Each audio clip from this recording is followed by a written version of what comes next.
selesai.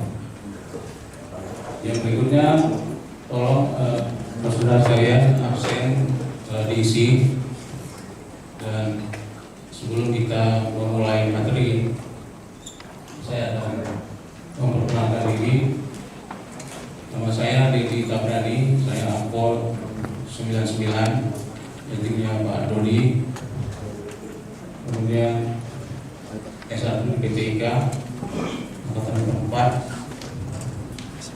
S2 angkatan 14, S3 angkatan 4 di PTIK.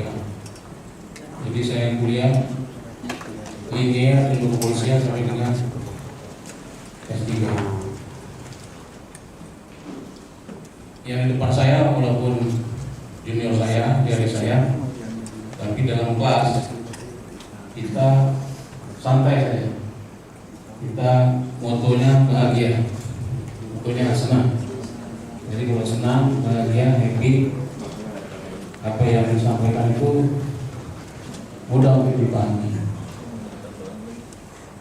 Kemudian mungkin rekan saudara sekalian, kalau ada yang ingin bertanya, silakan ditanya aja. Kemudian yang ada yang ke toilet keluar, langsung angkat tangan keluar aja. Jadi di dalam kelas itu kita santai, happy.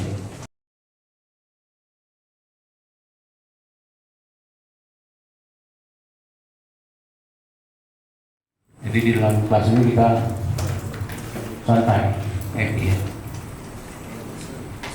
Baik, saya mulai dengan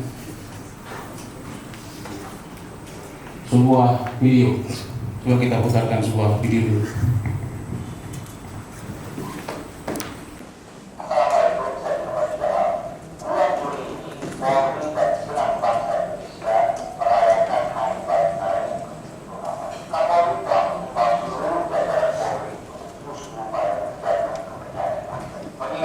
Suaranya mantap saya.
Ya, cukup ya. Dari video ini, siapa yang bisa kasih komentar? Ladies first, yang cewek dulu. Mbak-mbaknya, angkat tangan.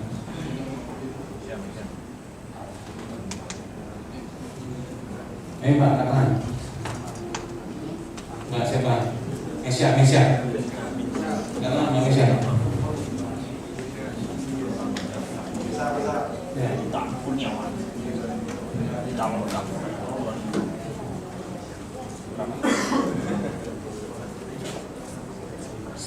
Jadi kemudian dengan mahasiswa Mesya Ananda ke kelas 3. Menurut saya dari melihat video tadi, bagaimana kita sebagai polisi apabila kita menyimpang dari jalan dan prosedur yang sesuai dan kita mengubah mindset kita untuk mengambil kepentingan sendiri atau bekerja sama dengan pihak kita, bukan tidak lagi melakukan tugas kita sebagaimana seharusnya umum. Terima kasih. Terima kasih Indonesia ya. Tepuk tangan dulu lah, tepuk tangan. Satu lagi yang cowok. Ya, angkat tangan, Amda. Rebona Rizal, Tekpol 2, Absen 2. Polisi merupakan suatu institusi yang berubah dan dinamis pada masa perubahannya yang saat ini menjadi nexus atau lintas antar aspek kehidupan berbangsa dan bernegara. Oleh karena itu begitu berbahayanya polisi jika mental personel kepolisian itu koruptif, dekat dengan KKN dan dekat dengan perilaku penjahat. Artinya jika personel polisi itu mengutamakan pendekatan yang koruptif, maka polisi itu layaknya penjahat yang berjubah seperti polisi. Terima kasih.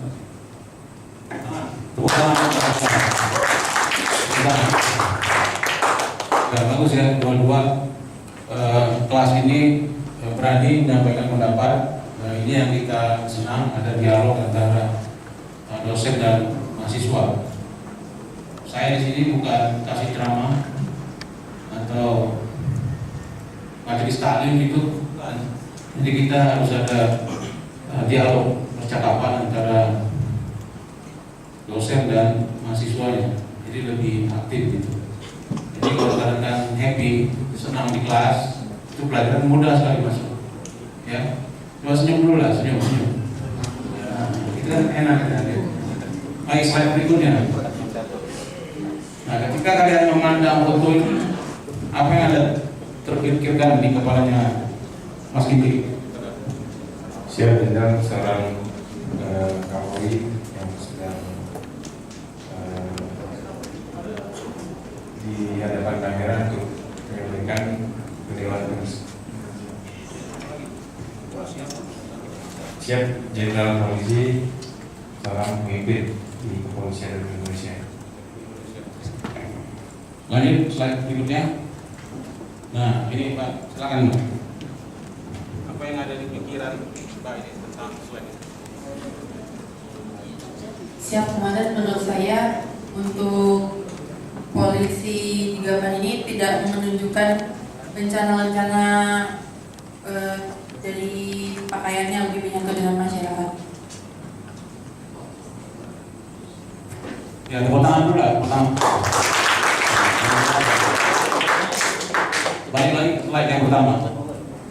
Ketika kita melihat foto ini, ya, terpikirkan oleh kita bahwa ada sebuah institusi kepolisian yang menggunakan pangkat-pangkat, tongkat, garis komando yang seperti militer, yang sebagai alat negara, alat kekuasaan. Ternyata itu yang kita pahami, termasuk juga di Indonesia. Ternyata di belahan lain di dunia ini ada polisi yang nggak seperti ini, yang bukan alat negara, misalnya, yang bukan alat kekuasaan raja-raja. Dia lahir dari masyarakat itu sendiri. Misalnya 10 rumah kepingin ada satu orang yang jaga anaknya ke sekolah, kepingin ada yang jaga mengamankan rumahnya, keluarganya, dan aktivitasnya. Dia rekrut orang 1 orang. disebut apa? Fighting man. Nah, itu gambar yang kedua tadi. Ternyata coba gambar slide yang berikutnya, yang kedua. Nah ini ternyata di belahan dunia yang lain, di dunia ini, di Inggris ada polisi yang dicintai masyarakat. Disebut Bobby di sana. Dia lahir dari masyarakat itu sendiri, bukan dibentuk oleh negara pada awalnya, bukan alat kekuasaan negara pada awalnya. Dia lahir dari masyarakat itu sendiri yang direkrut oleh mereka sendiri. Lama-lama 10 rumah itu jadi 20, jadi 30, 40, lama-lama udah 100 disebut apa?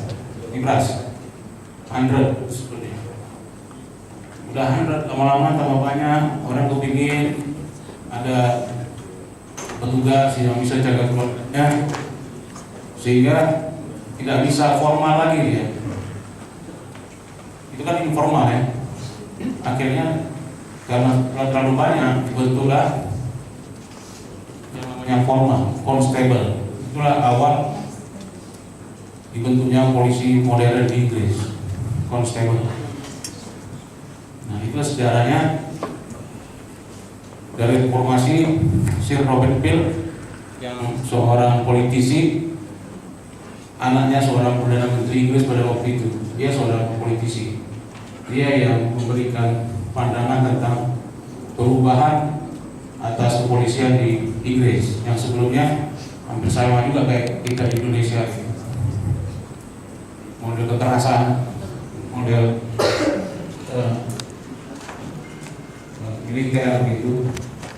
Tapi setelah reformasi itu ialah dari kepolisian modern seperti dan aktivitas kepolisian di Inggris ini diadopsi ke Amerika dan ke seluruh belahan dunia yang lain.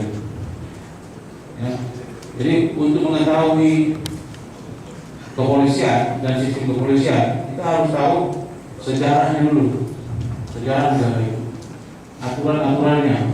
Jadi beda-beda di setiap negara, aturan-aturan, sistemnya, hukumnya, falsafahnya itu beda-beda. Kalau kita udah tahu sejarahnya, falsafahnya, hukumnya, aturannya, baru kita bisa mengetahui sistem kepolisiannya. Lanjut.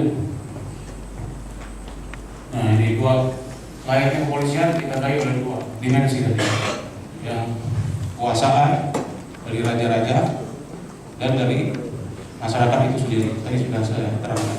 Lanjut. Ini menurut Carey dalam bukunya Justice System yang menjelaskan untuk memahami sistem peradilan pidana dan sistem kepolisian kita harus tahu sejarahnya, strukturnya, sistem politiknya, falsafahnya. Ini yang saya sampaikan tadi. Lanjut. Nah ini sejarah kepolisian di Inggris tadi. Saya sudah cerita mulai police, fighting man, 100, kemudian dia lama-lama dia nggak bisa lagi bertahan sehingga dia bentuk yang formal.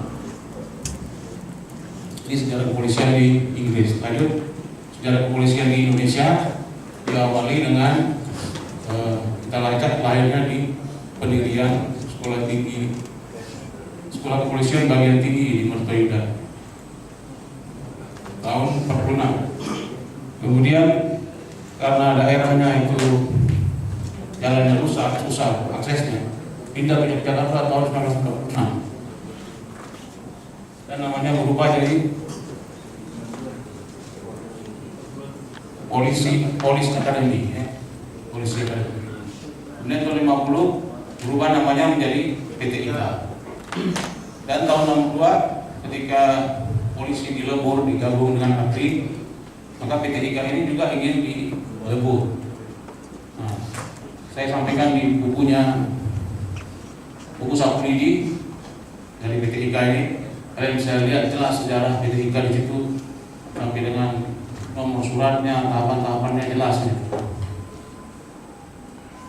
PT IKA ingin dibubarkan, namun Pak Awaludin Jamil bersikeras tidak mau PT IKA dibubarkan, bekerjasama dia dengan UI dan dengan Menristek Dikti. Pada waktu itu Pak Daud Yusuf namanya. Sehingga PTIK ini bisa dipertahankan, tidak dilebur menjadi satuan lain. Ya, Akpol digabung jadi Akabri. Nah, ini satu-satunya yang tidak dilebur waktu itu adalah PTIK. Lanjut. Nah, sekarang kita kembali kepada untuk memahami ilmu kepolisian ini, kita harus memahami istilah-istilahnya dulu ya. Tadi saya lupa menjelaskan kepada rekan-rekan bahwa tujuan pembelajaran ini adalah yang pertama memahami tentang ilmu kepolisian, kemudian konsep-konsepnya, baik kepolisian di Indonesia dan kepolisian di dunia. Oke, supaya ada gambaran rekan-rekan apa itu kepolisian, apa itu ilmu kepolisian, dan bagaimana di perkembangannya di Indonesia dan di dunia. Itu maksud kuliah kita hari ini. Nah, istilah polisi itu diambil dari kata bahasa Inggris, polis. Apa artinya polis? Aris minta. Jangan lihat tag ya. Saya nggak ngajarin kalian untuk menghafal ya. Saya mengajarkan kalian untuk memahami. Jadi jangan lihat di hafalan di Google itu sebentar. Coba perhatikan ke saya dulu. Saya nanya apa ya? Saya kan seorang polisi ya. Saya udah pernah jadi kapolsek, saya udah pernah di wilayah, udah pernah jadi komandan kapal, dan polo air. Nah, yang kalian alami hari-hari itu yang kalian eksplor sama saya. Jangan lihat di Google dulu, ya. Sekarang. Polisi, mohon izin Komandan Ibtu Haris yang jawab. Arti dari polisi adalah rangkaian dari kegiatan-kegiatan polisi itu sendiri, yaitu mulai dari pengawalan, patroli, kegiatan preventif, represif. Ya, makasih, tepuk tangan. Jadi harus diapresiasi dari tepuk tangan. Jadi istilah polisi kita kenal dari bahasa Inggris polis. Polis itu ada institusinya, ada orangnya. Kalau yang polis woman perempuan, polisman laki-laki. Terus polis itu kalau dia mendapati kata kerjanya polis itu apa? Ada bisa jelaskan?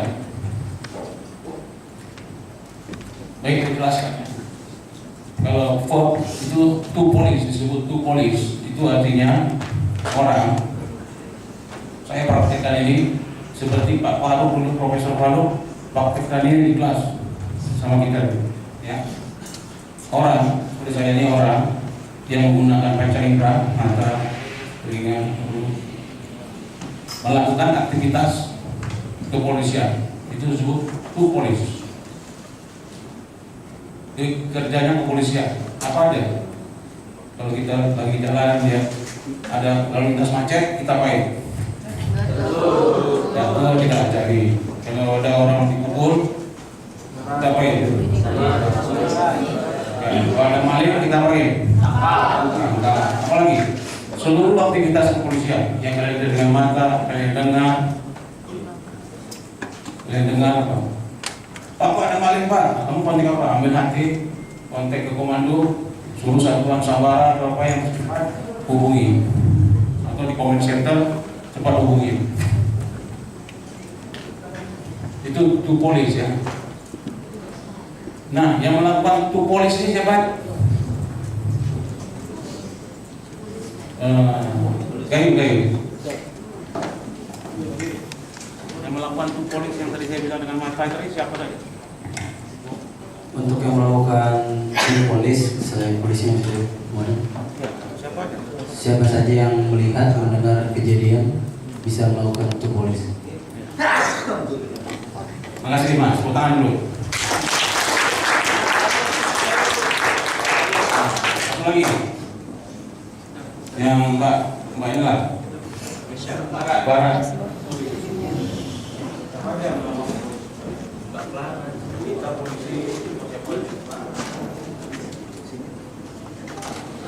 kan dari polisi itu polis kok bekerja dan kepolisian itu siapa aja yang bisa melakukan itu? Satpolmas, polisi masyarakat, Ya, siapa aja? pemerintah daerah. Sebelah-sebelahnya, Mbak Indri. Mohon izin dan untuk polisi itu dalam kehidupan sehari-hari yang saya lihat, contohnya Polmas, di mana kan Polmas itu ada beberapa pemerintah atau masyarakat yang ikut serta dalam kegiatan kepolisian, baik mengamankan atau misalkan salah satu masyarakat melihat atau melakukan suatu tindak pidana bisa segera dilaporkan ke pihak yang berwajib. Oke, makasih ya, tepuk tangan. Saudara, tolong laptopnya ditutup dulu. Nanti kalau saya minta dibuka laptopnya, dibuka ya. Tujuannya supaya kita fokus, kita diskusi di pertemuan ini supaya kita fokus. Sekarang kan nggak buka-buka yang lain dulu sebelum ada ini. Sekarang kan udah pengalaman semua di wilayah. Jadi tolong saudara ini semua apa pengalamannya di wilayah itu cerita sama saya ya, tanya. Kemudian polis dengan kata Jeren, polisi, apa maksudnya? Yang pertama, memolisi maksudnya. Polisi itu maksudnya adalah police as process, kegiatan kepolisian itu memolisi. Saya memolisi Pak Ibran ini Abdal misalnya. Artinya saya menangkap kamu. Artinya saya menahan kamu. Ada nggak kerja polisi menangkap, menahan ada? Nah, itu diartikan dalam bahasa Indonesia karena ini translator punya. Menangkap, menahan, memolisi. Ada lagi memolisikan. Saya memolisikan Pak Agus. Saya memolisikan ini. Artinya saya menjadikan Pak Agus ini sebagai polisi bagi dirinya sendiri. Ada nggak itu? Siapa? Yang kita lakukan sehari-hari siapa? Ya, Polmas itu programnya.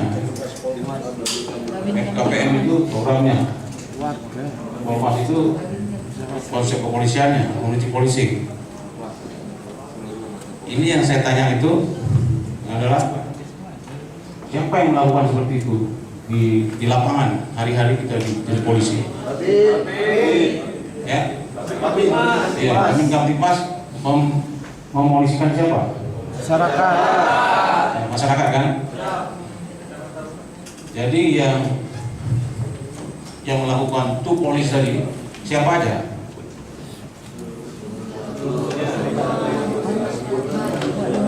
Ya. Udah bisa paham ya? Seluruh masyarakat. Ya. Itu ya, lanjut dulu slide-nya, lanjut dulu slide-nya. Nah, kemudian nanti kita sambung lagi ya. Pengertian ilmu kepolisian. Jadi dalam mempelajari ilmu kepolisian ataupun pengertian ilmu kepolisian itu dia selalu dinamis, berubah ya. Jadi polis itu dari dulu artinya di zaman Platon itu apa namanya? Ada yang tahu nggak? Apa? Arti polisi di zamannya dulu Yunani. Platon. Polis artinya apa? Pemerintahan kota artinya, bukan polisi kayak kita sekarang, ya, bukan. Jadi istilah polisi itu bukan yang seperti rekan-rekan lihat sekarang ini. Nah, jadi sesuai dengan sejarahnya, waktunya, dan pengaruh tempatnya. Pemerintahan kota artinya. Kemudian juga ada yang disebut ilmu kepolisian itu ilmu pemerintahan. pemerintahan dulu tahun 18-an atau ilmu kebahagiaan. Kemudian ada juga ilmu kepolisian itu disebut ilmu keamanan. Pengertiannya di tahun berapa? Ya, ilmu keamanan. Mereka orang. Jadi perkembangan istilah dari dinamika terus seiring dengan waktunya dia berubah. Jadi saudara yang pikirkan yang namanya polisi itu seperti kita sekarang ini. Jadi kurun waktu itu dia terus berubah. Demikian juga dengan pengertian ilmu kepolisian sendiri. Itu terus berubah. Di Indonesia kita ada Pak Marsudi yang menyatakan bahwa masalah-masalah sosial Pak Marsudi. Kemudian Bang Krisnanda aman dan keamanan. Kemudian Pak Riko ada fungsi dan peran kepolisian, pengertian itu. Tapi pada hakikatnya, ya, kalau rekan-rekan udah mengerti konsep ilmu kepolisian, maka rekan bisa mengkritik yang channel kita bilang itu. Lanjut. Nah, pada intinya, ya, menurut Paul Jokri dan Hans Jaski ini di dalam bukunya Polisi Eropa, kalian baca itu kan sudah punya juga ya, kopinya itu. Ini dia adalah seorang ahli kepolisian dan ditugaskan oleh Uni Eropa untuk meneliti di seluruh Eropa apakah ada yang namanya satu ilmu yang disebut ilmu kepolisian. Bukan dia jalan ke Inggris, ke Belanda, ke seluruh negara itu. Kesimpulannya bahwa belum ada satu ilmu disiplin murni yang disebut ilmu kepolisian. Dia baru studi atau kajian kepolisian. Itu kesimpulan daripada Paul Jokri.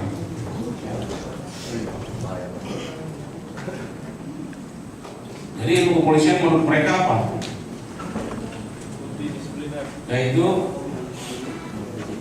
sebuah studi kepolisian atau kajian kepolisian yang mempelajari tentang institusi kepolisian, ada manajemennya, kepemimpinannya, sabara, reserse, lantas, brimob dan sebagainya, fungsi-fungsi itu dan semua pengetahuan tentang institusi itu, manajemennya, administrasinya, leadershipnya dan sebagainya, tentang institusinya. Satu lagi tentang kepolisiannya, yang tadi polisi. Ya. Saya perlu jelaskan rekan-rekan ini apa itu polisi ini. Ini untuk menjelaskan bahwa ilmu kepolisian itu bukan hanya ilmunya Pak Polisi, bukan hanya ilmunya mas-mas dan mbak-mbak ini ya. Tapi ilmunya masyarakat juga, ilmunya individu, masyarakat dan organisasi lain di luar Polri. Namanya saya ini bisa dipelajari oleh siapa aja. Contohnya border polisi, kayak contoh. Ini nama ilmunya border polisi. Ya, di perbatasan itu ada siapa aja yang di border itu? Ada polisi, ada tentara, militer, ada bea cukai. Di luar negeri disebut polis custom. Di Indonesia bea cukainya sipil. Di luar negeri bea cukai itu polisi. Di perbatasan itu ada imigrasi. Kalau di Indonesia dia sipil, tapi di luar negeri kebanyakan dia polisi. Nah, mereka itu yang sedang menjaga di perbatasan itu menggunakan ilmu yang namanya border policy. Jadi yang belajar border policy, imigrasi, bea cukai, jaga di situ, kemudian karantina hewan, kesehatan, kita ya. Bisa paham ya? Nah, ketika polisi itu tidak di masyarakat, di community, namanya jadi apa? Community polisi. Siapa aktornya di situ? Ya? Siapa? Bukan, aktornya siapa? Polisi dan jelas. Ada masyarakat. Ya, institusi selain kepolisian siapa lagi di situ? Dan sebagainya ya, dinas-dinas yang terkait ya. Geser lagi sekarang ke problem oriented policing gitu. Nah, gitulah ya. Siapa ya? Dan polisi yang lainnya. Lanjut dan berikutnya. Nah, ini saya gambarkan seperti ini. Dan sekarang kita masuk kepada diskusi tentang.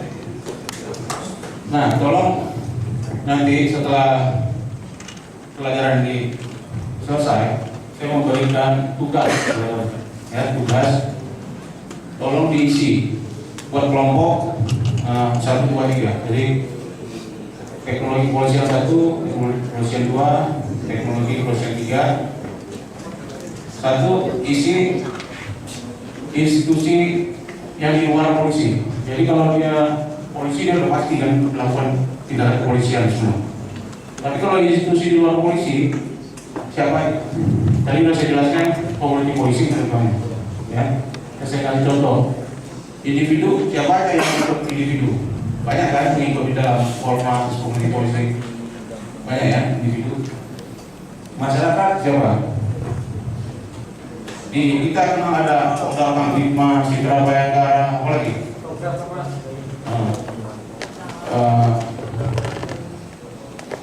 Apa lagi? PKS, polisi keamanan sekolah, apa lagi? Pramuka. Jadi dikatakan kalau polisi melakukan tindakan udah pasti karena dia polisi.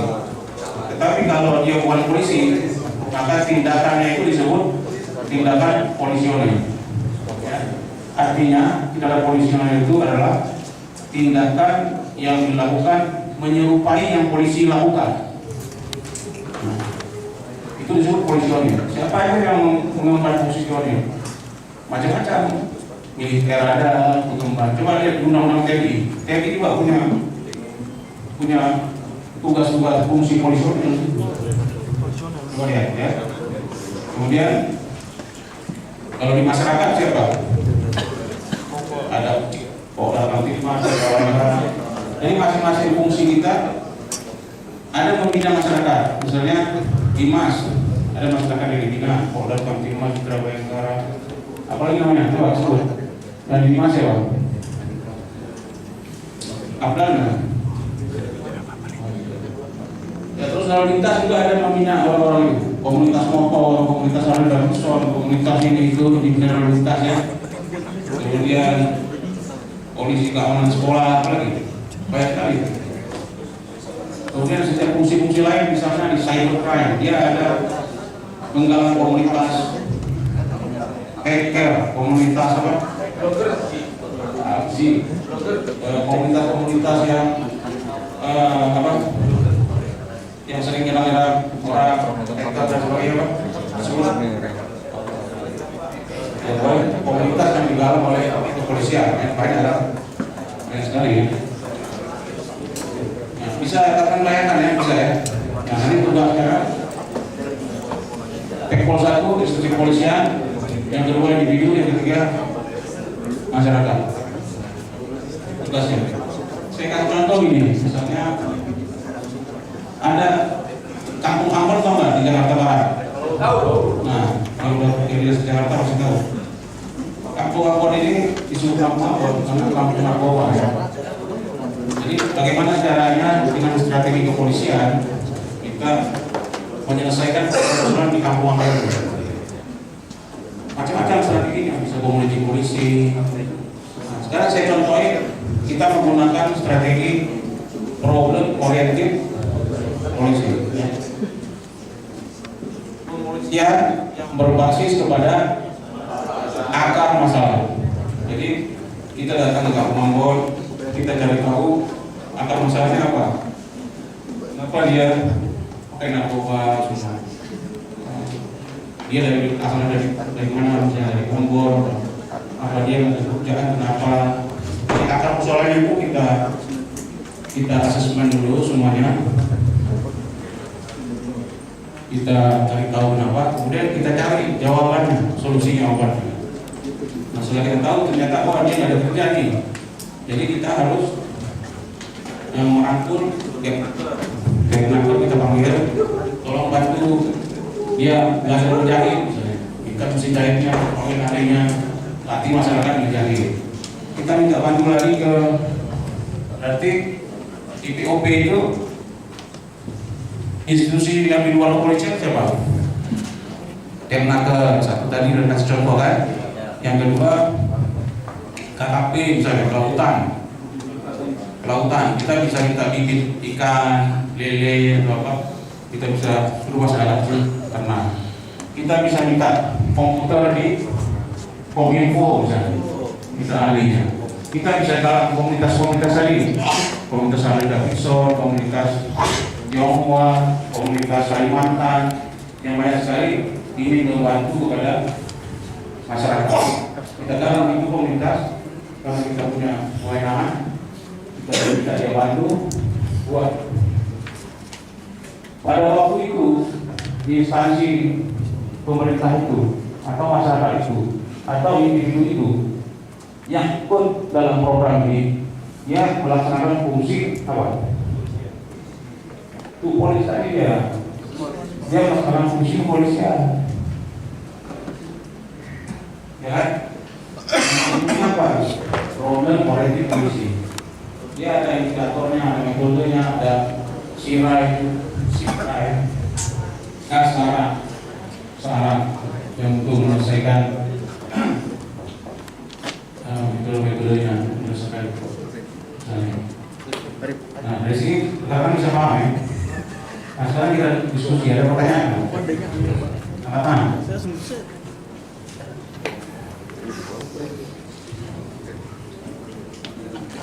Apa? Yang jauh-jauh lah, yang dulu. Coba, ya, pegang laptop. Ada yang tanya? Selain berikutnya ada waktu selain berikutnya. Coba Mas. Siapa namanya?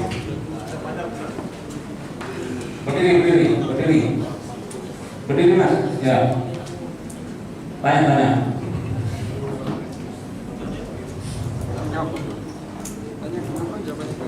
Ayo tanya. Harus happy kita. Kamu nanya apa aja tentang polisi? Kamu polisi. Oke, dulu. Lagi slide berikutnya Mas. Kita diskusi ya. Nah, kita nonton dulu video ini. Biar tak tegang, kita nonton dulu video ini.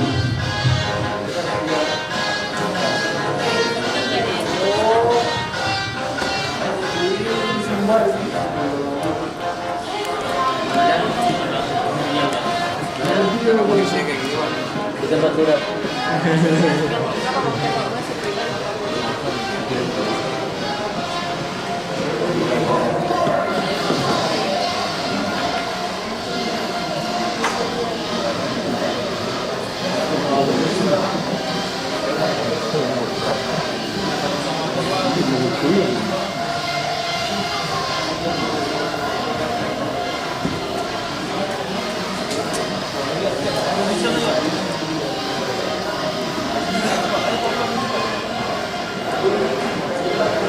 Ya, oke ya.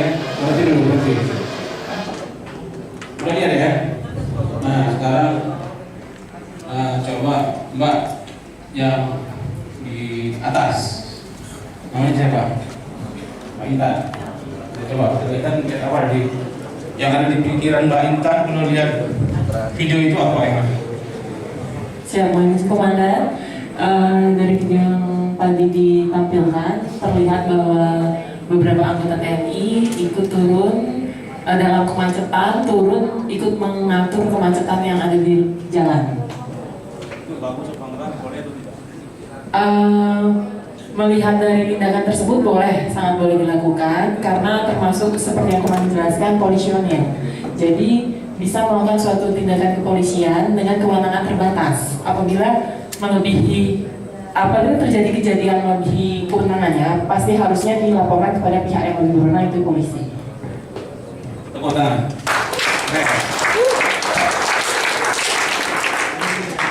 Oke, jadi senang nggak? Senang. Nggak ada yang takut kan? Ya. Oke. Inti. Kalau saya lihat dari video ini,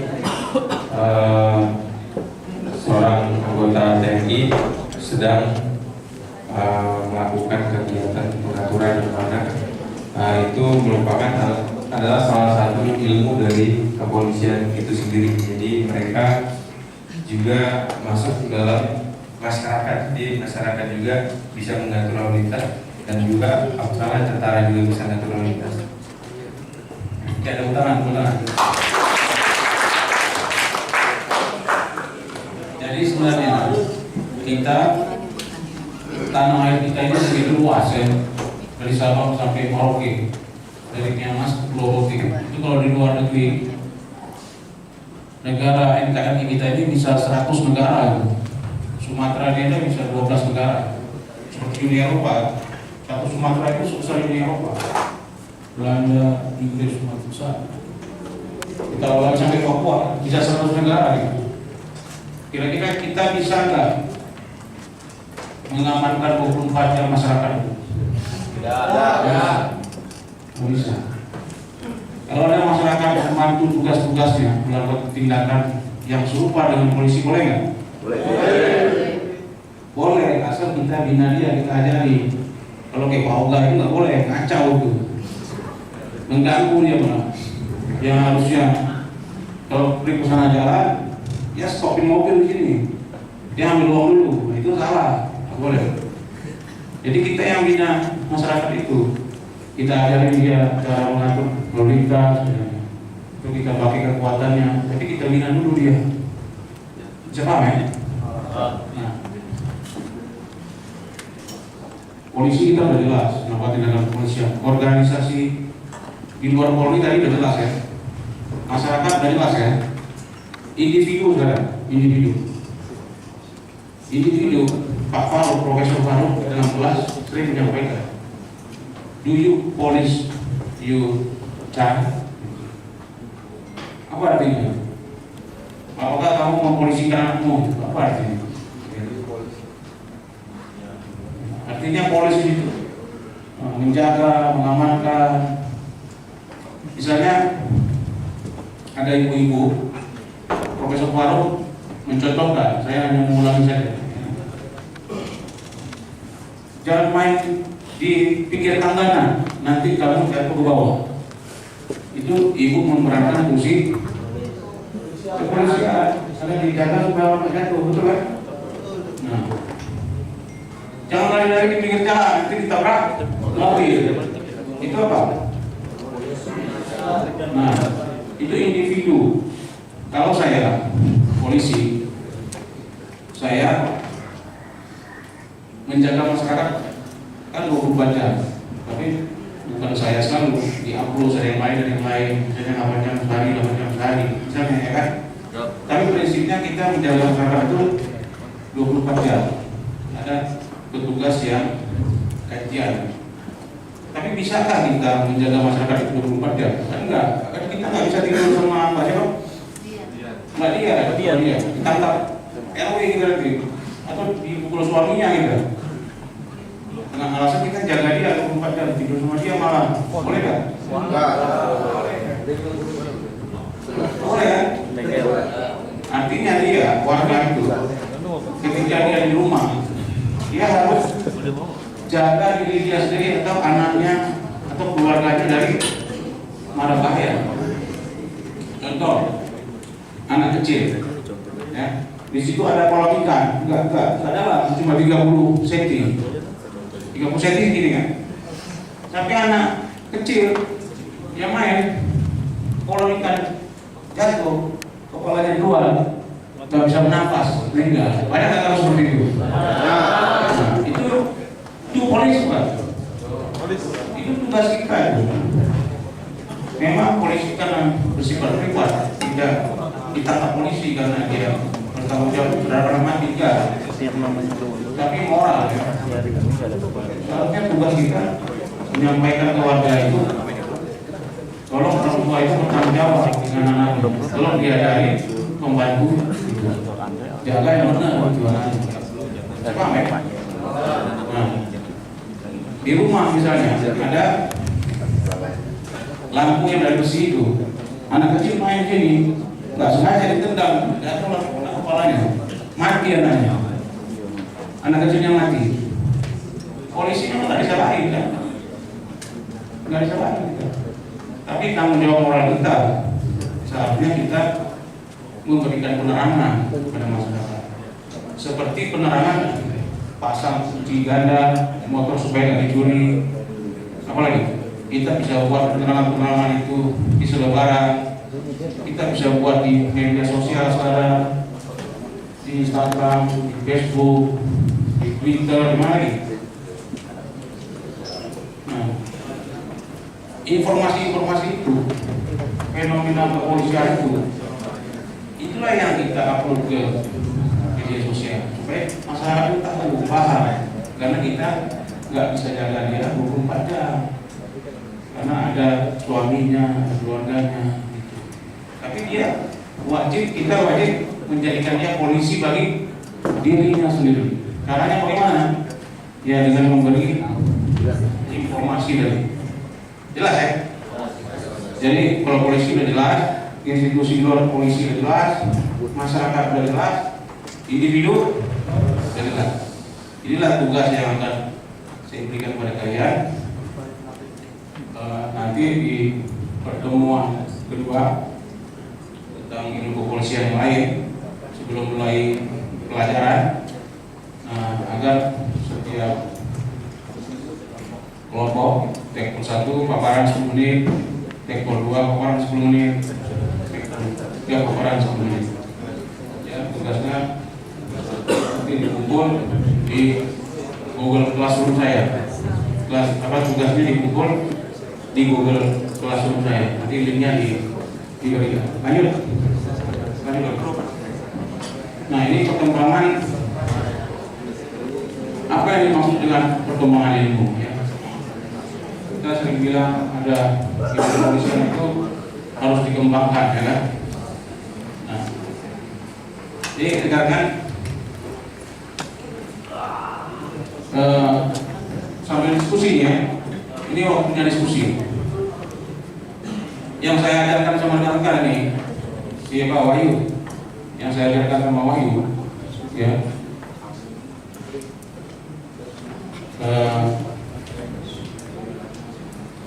ilmu kepolisian itu adalah sebuah studi, bukan sebuah ilmu murni. Apa faktanya? Tidak ada satupun kampus di dunia ini yang ada fakultas ilmu kepolisian. Ya, faktanya. Kenapa?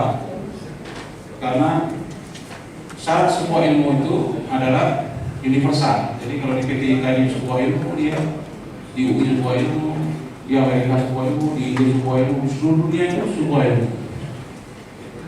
Nah, itu syaratnya.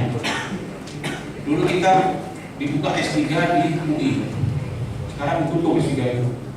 Lulusan S3 itu adalah mantan Wakapolri kita, mantan gubernur kita, Pak Riko, sekarang Pak BNPT, Pak Krisnanda, profesor semua sekarang. Dulu dia kuliah di S3 UI, sekarang kampusnya mana? Sudah ditutup S3 UI, ilmu kepolisian di UI, karena dianggap tidak cukup pohon ilmunya. Ya, waktunya udah cepat nanti. Jadi ini ya, karena perkembangannya adalah punya komunitas, punya peer ya, punya pemikiran masa tertentu, teori-teori. Jadi yang dibilang kalau kita punya ilmu kepolisian itu sendiri, kita harus punya teori sendiri, konsep sendiri, metodologi sendiri yang berpisah dengan lain. Sekarang kan enggak, sekarang kita mengambil dari ilmu-ilmu yang lain. Nah, yang diajarkan di PT IKA ini oleh saudara-saudara itu adalah sebuah usaha. Nah, ingat ya, jangan salah dimengerti ya. Sebuah usaha yang dilakukan oleh saudara kita untuk mengembangkan ilmu kepolisian. Jadi ilmu kepolisian tidak sebagai aksiologi, epistemologi, ontologi, ya itu adalah usaha kita untuk menuju sebuah ilmu murni. Nah sekarang dia belum merupakan sebuah ilmu murni. Kalau ditanya di luar negeri misalnya, ya, adakah sekolah lulusannya itu seperti kita nih, sarjana ilmu kepolisian? Nggak ada. Dia sekolahnya S2 di kajian kepolisian di Inggris misalnya, di Belanda, di mana. Tapi lulusannya itu master di bidang security, master di bidang kriminologi, master di bidang yang lain ya. Doktor juga banyak. Nah, begitu. Lanjut. Forum ilmiah banyak. Nah, ini yang dimasuk pengembangan ilmu nanti kalian baca sendiri lah, ya. Dan ada cyber polisi, spasial polisi, maritim polisi. Lanjut. Nah, pengembangan ilmu kepolisian, police science, police skill, kita di Apol tadi. Ya lanjut. Nah ini ketidakbiasaan terkait dengan Polri, TIK, ya ada yang sudah S2 di luar negeri, tapi wajib ikut sekolah di sini, S1 lagi. Jadi ada hal yang tidak seperti biasa di dalam organisasi kita. Lanjut dulu. Nah ini contoh benchmark ya, yang ada di dunia. Ada JSILEC, ada National Police Academy, ada New Zealand. Ada lagi yang nanti kalian bisa tambahkan di sini, tambahkan. Karena slide ini nanti kalian gunakan untuk perkembangan ilmu kepolisian. Ada lagi tambahan di bawahnya. Nanti kalian ajarin lagi adik-adik kalian, tinggal tambah-tambah aja slide ya. Ajarin lagi nanti junior. Nanti bagaimana? Nah, spesifikasi derajat. Ada diploma, bachelor, ada master, ada doktor. Nah, ini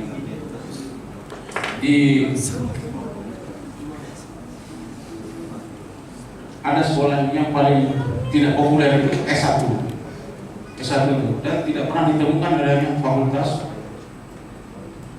polisi lain untuk kepolisian. Sarjananya ini dia menulis disertasi misalnya tentang polisi, tapi dia lulusannya bukan ilmu kepolisian, lulusannya di bidangnya masing-masing, tentang kriminologi atau hubungan internasional gitu, tentang homeland security. Nah, lanjut. Dan masih polisi ke saya itu ditemukan, kan bisa baca di slide itu. Ada peminatan, ada pusat studi. Nah, ini beberapa negara. Ya, nanti kalau ada lagi lihat di Google, ada sekolah-sekolah kepolisian, tambah lagi bawahnya ya, biar kita update terus perkembangan. Lanjut. Nah, kalau di ada MSc polisi, ada MSc.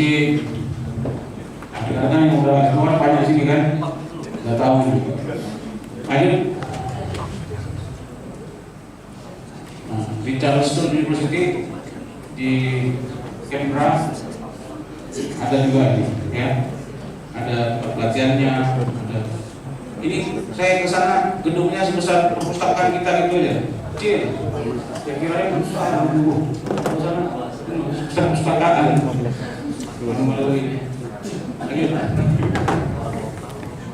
Nah, volume di Brazil ada juga. Lanjut. Nah, doktoral ini yang melaksanakan doktoral tentang kepolisian ini ada beberapa sekolah. Di Turki ada lagi, ya. Di Turki ini dia polis akademi. Kalau di Indonesia kan polis akademi sampai D3 atau D4 kan. Kalau di sana sampai ada S1, S2, S3, PhD gitu. Tapi lulusannya nggak ada dalam polis saya di bidangnya masing-masing. Ya. Terus dia polis akademi harus sampai PhD. Yang ada profesor, doktor, polisinya itu hanya administrator yang ngurus surat perizinan. Ini luas sekali, hampir 400 hektar ini tempat Turki.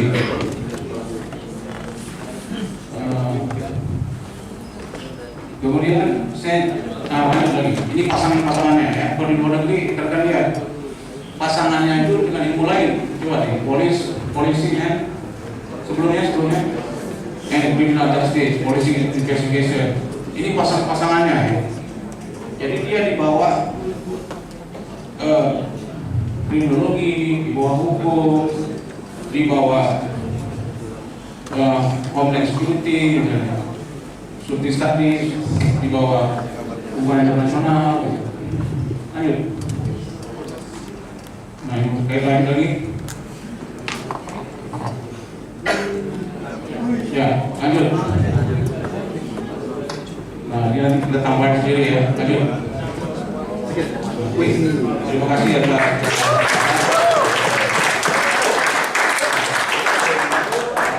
Saya ingin menambahkan satu hal, ya. Begitu sulit mendefinisikan ilmu kepolisian itu di dunia. Kenapa? Karena di dunia ini ada kepolisian dengan sistem disebut 3 tangan.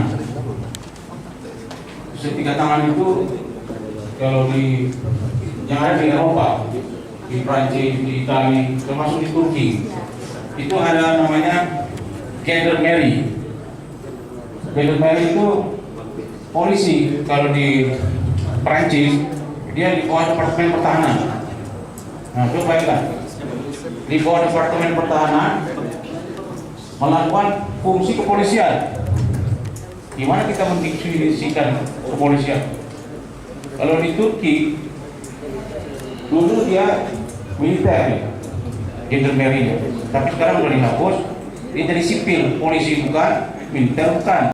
Berasal dari latar belakang berbeda, ada yang basicnya reskrim, ada yang basicnya kelantas. Nah, apakah kita ada belajar di kepolisian ini, kita belajar di kepolisian itu sebagai falsafah, sebagai ilmunya, sebagai mengerti polisi itu sebagai administrasi komodinya di posisi administrasi negara di mana, terus juga terdiri dari berbagai servis ilmu tadi. Nah, apakah menurut komandan sebaiknya kita belajar fokus dari ilmu kepolisian ini fokus di cabang ilmunya, atau kita belajar secara keseluruhannya? Karena menurut komandan yang terbaik, apakah kita membagi porsinya 50-50, atau kita membagi spesialis ke cabangnya 80% atau 20% kita belajar secara general? Terima kasih komandan. Jangan dulu.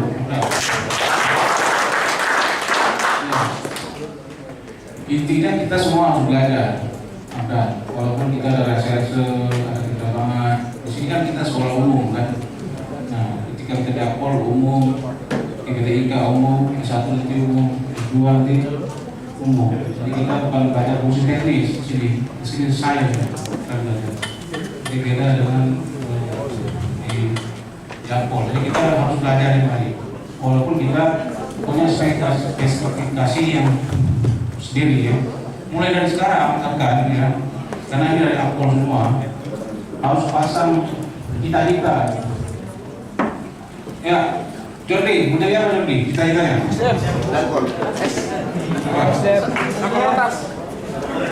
Nah, semua kita ini harus cita-cita jadi Kapolri. Setuju?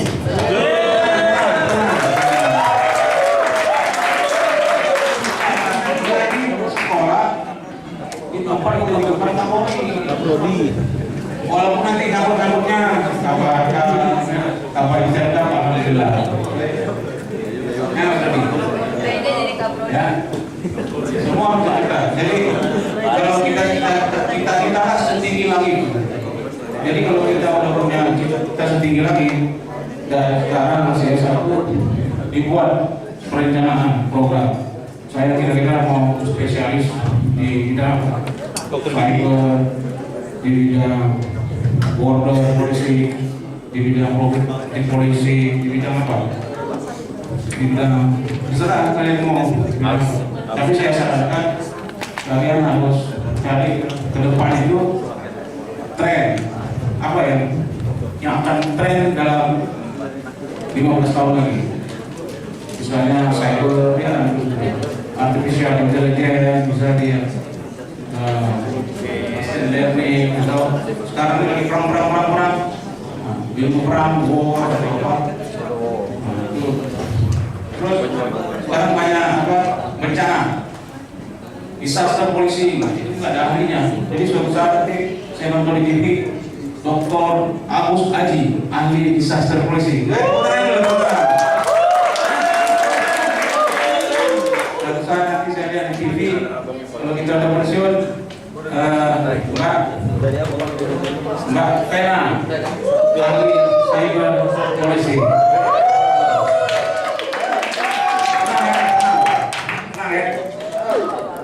Pensiun kita ada di TV, wah keren-keren ya.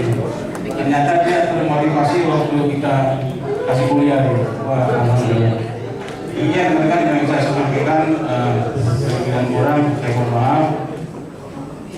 Kalau ada yang mau ditanyakan nanti silakan di apa namanya di Google Classroom saya ada.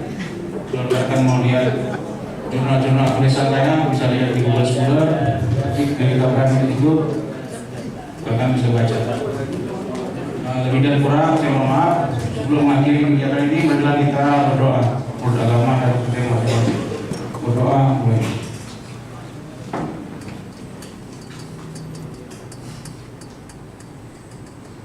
Selesai. Mudah-mudahan Allah Subhanahu Wa Taala mengambilkan doa kita semua, saudara-saudara, supaya bisa jadi Kapolri. Supaya Allah SWT beri hidayah serta ilmu-ilmu dari sisi Allah. Assalamualaikum warahmatullahi wabarakatuh.